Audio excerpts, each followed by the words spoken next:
요 글이 저한테 조금 생각이 많았었어요. 이 댓글을 읽고. 뭐 저희 채널에 주로 오시는 분도 아니고 어쩌다가 이제 오신 것 같아요. 알 수 없는 알고리즘에 이끌려서 성형한 적도 없고 관심도 없지만 갑자기 이걸 봤어요. 좀 냉정하게 들릴지는 몰라도 인정하고 만족하고 거기서 멈춰라. 도움이 필요하면 전문가를 찾아라. 라는 선생님 말씀이 진짜 현명하고 필요한 말씀일 텐데 결국 환자 탓한다는 댓글이나 그래서 안면거상 해야 되는 거냐 이런 댓글 보면서 상담을 도전적으로 받아들인다는 환자분들이 어떤 느낌인지 간접 체험했네요. 저 또 어떤 면에서는 저렇게 하고 있지 않나 싶기도 하고 좋은 말씀 감사히 들었습니다.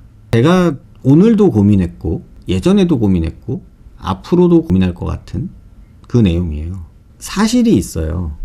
환자한테 전달하는 게 맞을 것이냐 아니면 이거를 살짝 돌려 말하는 게 맞을 것이냐 아니면 아주 강하게 직언하는 게 맞을 것이냐 이런 얘기를 해볼게요.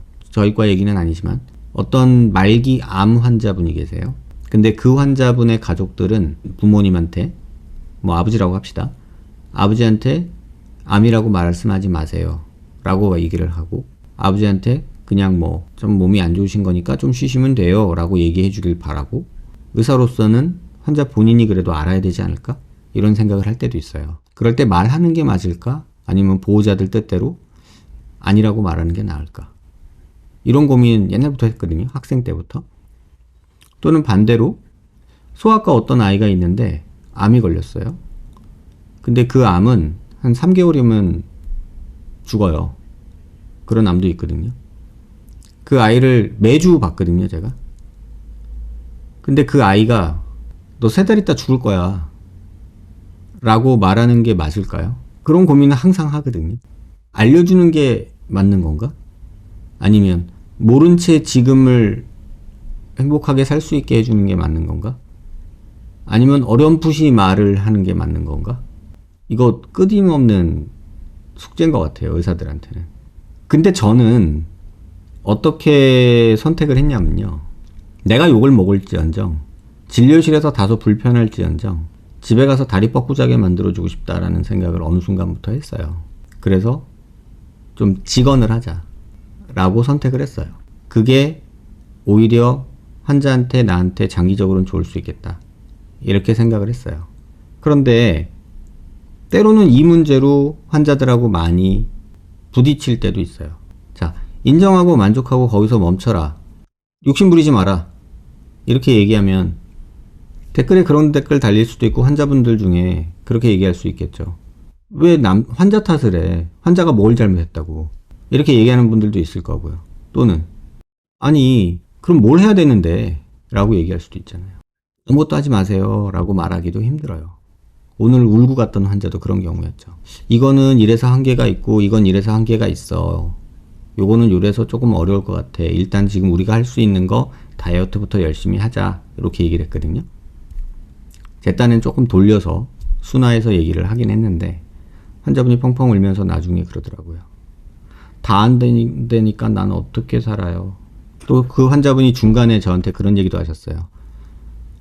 아, 살은 알아서 빨 테니까 살 빼라는 얘기 좀 그만하시고요. 이렇게 투덜투덜 거리기도 했었어요. 과연 뭐가 맞는 것일까? 제 딴에는 우둘려서 말하기도 하고 때로는 지금 그게 중요한 게 아닌데 자꾸 딴 거 뭘 해야 되나라는 것만 집착하는 환자가 있으면 때론 강하게 하기도 해요. 근데 그렇게 얘기하면서도 환자한테 뭐라고 얘기냐면 제가 이렇게 얘기하면 환자는 두 부류로 구분이 되더라고요. 한 부류는 그래도 선생님이 그렇게 얘기해 주셔서 감사합니다 라고 하는 부류가 있고 한 부류는 재수없어. 병원이 여기밖에 없어? 딴 데 갈래. 딴 데 가면 방법이 있을 수도 있어 라고 얘기하시는 분도 있어요. 이게 네버엔딩이더라고요. 제 딴에는 의도리 있게 말하는 거고 때로는 강하게 얘기할 때는 환자가 엇나가지 말라고 날 욕을 할지언정 엇나가지 말라고 그렇게 강하게 얘기하는 경우도 있거든요. 왜냐하면 여지를 남겨두면 환자들은 계속 그걸 붙들고 늘어지더라고요.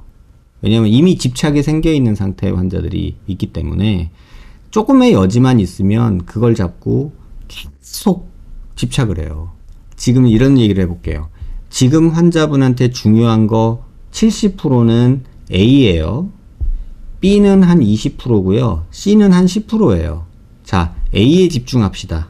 이렇게 얘기를 하거든요. 그런데 A는 내가 알아서 할 테니까 자꾸 A 얘기하지 말고 난 지금 너한테 C를 궁금해서 물어보는 거야. C 좀 얘기해봐. 이렇게 얘기를 해요. C는 전체 원인 100% 중에 10%도 안 돼요. 10% 이거 제 아무리 잘해놔봐야 나머지 90%에 가려서 티도 안 나요. 이거 해야 되나요? 심지어 이럴 때 저는 환자분한테 그렇게 얘기해요. 이거 시키면 전 돈 벌어요. 근데 내가 왜 입 아프게 이거 하지 말라고 효과 없다고 얘기를 하고 있을까요? 한번 입장 바꿔서 생각해 보세요. 이렇게까지 말하거든요. 그래도 10% 하고 싶다. 네가 못하는 거 아니냐. 뭐 된다던데. 뭐 이렇게 얘기하시는 분들이 있어요. 그러면 이제 좀 세게 얘기하죠. 근데 이 과정이 계속 반복되는 것 같아요.